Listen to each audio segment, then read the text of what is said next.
What a joke. Coach K ends Grayson Allen's indefinite suspension after just one game. Give Mike Krzyzewski credit. In a situation where everybody was expecting the least of the Duke coach, he managed to outdo even the lowest of expectations.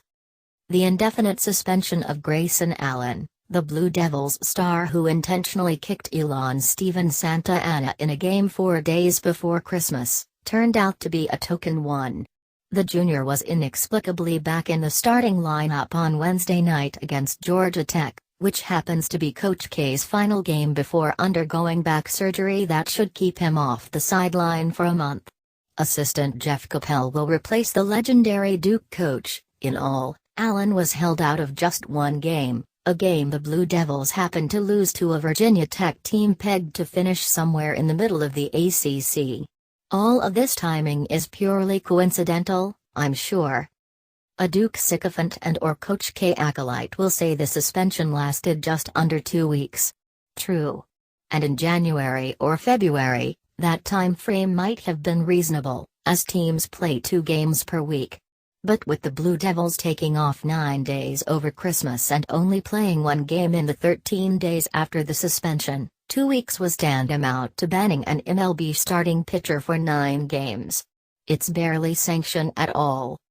Allen, a third-time offender in the kicking and tripping department, was given a flagrant foul for the incident 2 weeks ago and then went unhinged on the bench, losing all outward composure in a startling display of temper.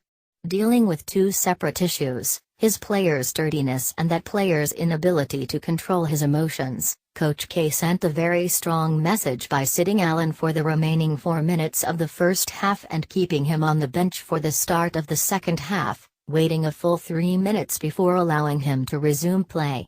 That'll show him. After the game, Krzyzewski acknowledged the incident when asked about it, but seemingly dismissed it as an in-house matter and appeared to be done with it.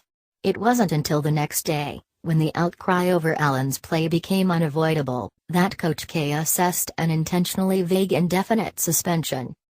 At the time, we said Allen should get 5 games for his actions but predicted he'd only get 4, which would have conveniently brought him back for the Blue Devils' biggest game of January against Louisville. Instead, Coach K, supposedly the sport's premier molder of young men for both basketball and life, pulled the ripcord after 1 defeat. It's a tremendous dichotomy. How can Mike Krzyzewski, the greatest coach of all time, a West Pointer who led Team USA to 2 Olympic gold medals and a family man well known for his charitable works, be so slimy when it comes to one aspect of the game he owns? The easiest answer is that he's heard all the plaudits for 30 years and buys into it. When the press says you can do no wrong, you start buying into it. It's what Krzyzewski always hated about Dean Smith. Whether or not he sees it is a whole different story.